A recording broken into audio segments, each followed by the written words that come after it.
Welcome to This Explainer. Today, we're diving straight into a seriously powerful story about an ordinary boy destined for some pretty extraordinary greatness. We're going to break down this classic narrative to uncover exactly how character shapes destiny.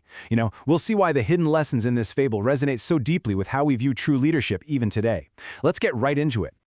So picture this. We're in a peaceful medieval village right at sunrise. This is where we meet our main guy, 12-year-old Zayan. He's an orphan, waking up in this tiny, run-down wooden hut with absolutely nothing to his name. But here's the thing, and the story establishes this baseline right out of the gate.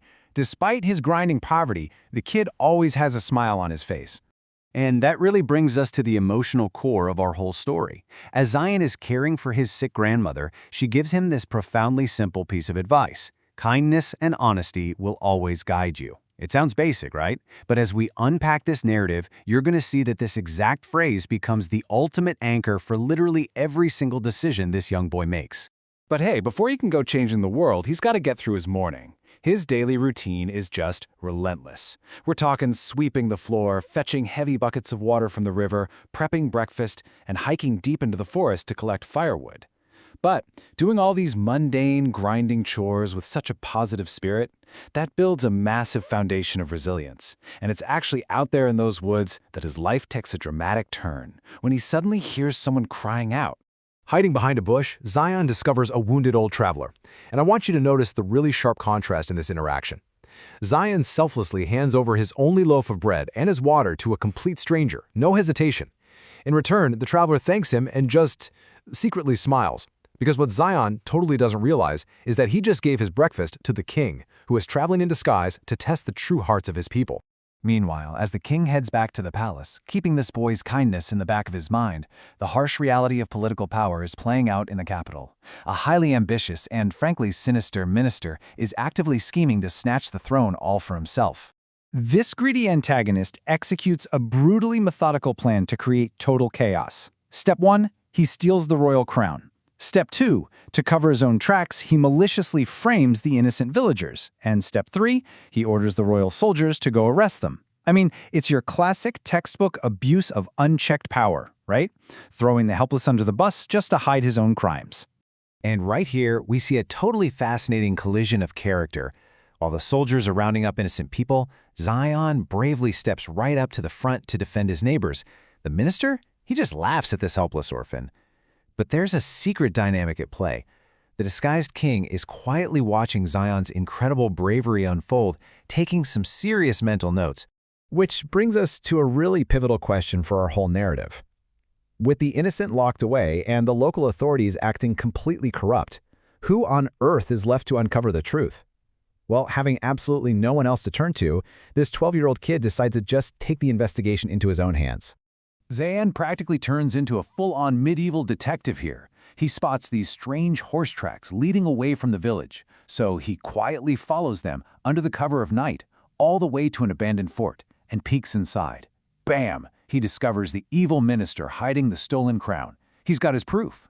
But in getting it, he's spotted by the minister's guards. The stakes instantly skyrocket. He's chased through the pitch-black tunnels of the fort, and Zayan only barely escapes by scrambling up this broken wall. But here's what's wild. Rather than running home to hide under his bed, he makes an incredibly bold, calculated move. He rushes straight to the palace to tell the king. And Zayan's intel triggers an immediate royal response. The king finally reveals his true identity to the boy and orders his soldiers to raid the fort.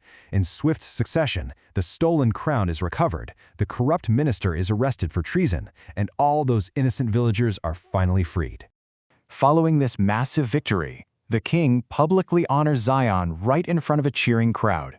When the king asks him why he risked his own life for this, Zayan replies, "Because truth is more valuable than fear." I mean, wow, what a striking statement of integrity from a kid who literally had everything to lose. Deeply moved by this totally pure display of character, the king realizes this boy possesses something incredibly rare. So he extends a life-changing invitation, asking Zayan and his grandmother to pack up their tiny hut and move right into the royal palace. Over the next decade, we get to witness an absolute masterclass in leadership development. Zayan spends his first year studying with the kingdom's greatest minds. By year 5, he is mastering justice and statecraft, and by year 10, he is fully transformed from a humble orphan into a brilliant, capable young man. Which is crucial, because right around this time, the aging king begins to fall fatally ill. As the king's health fades, the royal council completely panics over who is going to lead. The king confidently names Zayan as his successor, but man, this sparks immediate outrage from the nobility. They look down on Zayan's poverty, arguing that leadership is strictly a matter of having a noble bloodline, completely ignoring his decade of proven merit. But the aging king completely silences that prejudiced council with one definitive declaration. He says, "A great heart is greater than noble blood." And honestly, this serves as the ultimate thesis of the entire story. It completely dismantles the systemic belief that your origins or how much money you have dictate your worth or your ability to lead others. And so, the whole kingdom witnesses the coronation of King Zayan. In his moment of ultimate triumph, wearing that royal crown, his mind doesn't go to his newfound wealth or status.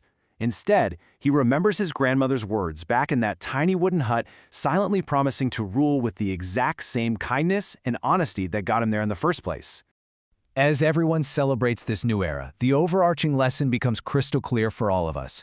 True greatness, it's not decided by birth, and it definitely cannot be bought with wealth. It is exclusively earned. You earn it through courage, honesty, and kindness. Ultimately, the core takeaway from this explainer is a truly timeless one. Good character is the greatest crown a person can ever wear. It's a powerful reminder that our daily choices, not our given circumstances, are what define our legacy. So I'll leave you with this thought to mull over today.